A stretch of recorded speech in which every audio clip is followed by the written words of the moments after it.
Well, ladies and gentlemen, looks like we have Microsoft being in the crosshairs now of a strike, apparently. So we have an update on the Zenimax union vote that was going to authorize whether or not they were going to strike against Microsoft. This was a vote that was in the works for a little while now, and apparently we have the final update. Zenimax has decided at a 95% ratio that they are going to strike against Microsoft.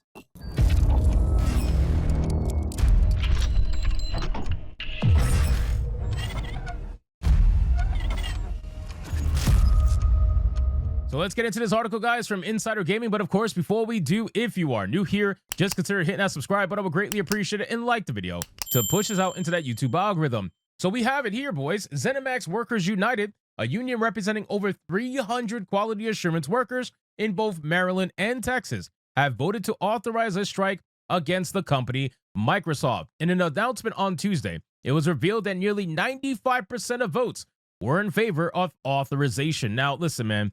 I find this to be hilarious that these companies, these companies that always virtue signal to their employees and try to get them to be good little activists are usually the ones that are getting strikes against them, are usually the ones that are getting drama against them, are usually the ones that are getting lawsuits against them. It's amazing that the ones that virtue signal the most are usually the ones that treat their employees like shit the most as well, which is hilarious. But anyway, we have an update. A Microsoft spokesperson has provided the following statement to Insider Gaming regarding the strike authorization vote. Here's what it says. Our quality assurance team is an integral part of our business and is key to our ability to deliver games our players will love.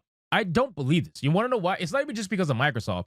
I don't believe that any of these AAA studios have quality assurance teams or bug testing teams or anything, because the way that they are releasing these games to the public, for the most part, are usually so incredibly broken that they are getting destroyed by players and reviews and whatnot because of it. And it just ends up being obvious that you guys really don't care about quality assurance. You just want to get the game out as fast as possible, recoup some of the development costs, and then keep patching the game until eventually it might work. You know what I mean? It's a terrible idea, and it's a terrible way of thinking that they have. But to be fair, a lot of the reason why these development teams do this is because their upper management tells them to do it, right? They're the suits, the ties and suits that are in their studios, the ones that don't actually play the video games or make the video games, they're the ones forcing these developers to release the game early broken in order to recoup the costs early and make investors happy. That's basically it. We respect the team's right to express their viewpoints and are deeply committed to reaching a fair and equitable resolution that acknowledges the team's contributions. There has been substantial progress over the course of the negotiations, reaching tentative agreements on a majority of the topics at the table. We have presented a package proposal that we believe is fair. If accepted, it would result in immediate compensation increases, even more robust benefits, and is in alignment to the company's hybrid model of 3 days in office. We look forward to continuing this progress during negotiations. Why are we still at a time where people are trying to fight to stay home at work? I just, COVID had started this entire thing where people believe that they should all work from home for whatever reason that may be. And most of the people that I have seen advocating for it are just looking for an excuse to work without management overseeing. That's basically it. They want to be able to work and work from home and do whatever the fuck they want to do and pretend like they're being totally good employees when most of the time they're probably slacking, right? It has been proven that productivity has been decreased in a multitude of different avenues when they started work from home. Now, not everybody, obviously. There are some avenues, there are some companies, there are some studios that have implemented work from home, options, and productivity hasn't slowed down that much. But overall, there are some places that have proven that productivity does take a massive hit from people that are so desperate to want to stay home when working. But anyway, let's continue to the initial article. According to the press release announcing the authorization, members of the union say that the decision comes as negotiations between Microsoft, Zenimax, and the union failed to make any meaningful progress into its second year.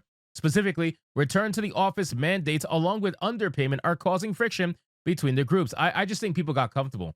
People got comfortable. That's really what it is, man. People got comfortable working from home, and these studios didn't want to rock the boat, so they were letting people stay home. But now that they realize that their productivity is being hit and they need to bring them back to the office, which is where they should be, now all of a sudden it's a big problem, and they're like being babies, like, well, I want to stay home. If you want to go to work, go to work. If you don't want to work, don't work. But at this point, if they're telling you to go into the office to work and you are saying no, then they, in my opinion, have every right to let you go. And then it says that underpayment and costly RTO initiatives have caused many of us to put our lives on pause because our income does not match even the rising cost of living in the cities where Zenimax insists we live and work to maintain employment. Zenimax Workers United CWA Local 6215 member and senior QA tester Zachary Armstrong said via release. You know, this is a problem that's affecting a lot of these places because a lot of these studios want to be in these hyper inflated, hyper expensive areas because they know that they're going to get probably the best chance at the best employees by being in these areas, right? There's people out there, especially ideologically driven wise, right? It's one of those things where they're looking for a certain kind of person to employ and they're going to have a higher chance finding it in these more expensive places.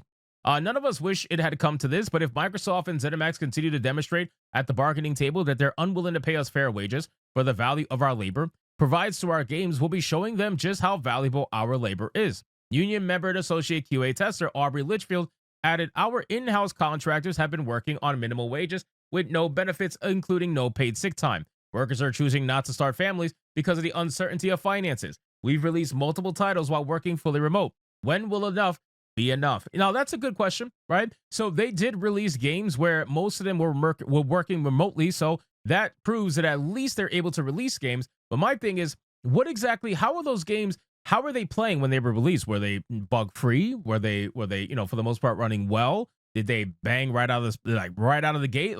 Or were they broken when it was released? Were they buggy and needed to be patched, right? Just because you released a game doesn't necessarily mean the game was released in a well state. Chances are the game was released in a really shitty state, but they're trying to utilize the fact that it was released in general in order to convince people to allow them to keep working from home. The main thing is they want to work from home. I would imagine they would be willing to take less money, right? Or less, I guess, bump in money. They'd be willing to compromise on the money if you allow them to work from home 7 days a week, right? I think that's more important to these people. The laziness, I can't help but think it's laziness. I really can't. I want to believe that it's not, and I'm sure for some people it's not, but for the majority of people, I can't shake it because they're complaining as if they're a whiny child because they have to return back to work when just a couple of years ago, working in the office was completely normal. And now that you had a taste of working from home because it was mandated, now all of a sudden they don't want to leave anymore. They want to be able to stay home and work home the entire time.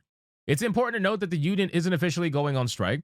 What the authorization vote means is that should negotiations continue to move forward without progress, the union can call for a strike without another vote. Insider Gaming reached out to Microsoft for a comment. And we got the comment at the end of the day. We read that in the beginning. So it looks like Microsoft is getting wrecked by their own employees. This is a company that openly advocates for DEI, shilling for their employees and all kind of virtue signaling and nonsense. And it looks like they're eating themselves alive, which I'm not surprised. At this point, Microsoft is going to bend the knee to some extent. I'm sure they're going to probably try to offer more money, but also mandate a return to office. That way they can start weeding these people out more and more and more. Whereas the employees want more so to stay home than they want more money. So it's going to be an interesting divide that we're going to see play out. But it looks like they have a deal or something of an offer that they're going to offer the unions. And it's only a matter of time before we find out whether or not they accept, they reject, or they officially go on strike. I would actually love to see an official strike against Microsoft. I always advocate for people to do what they feel like they need to do is best for them, especially when it comes to their work, their workplace.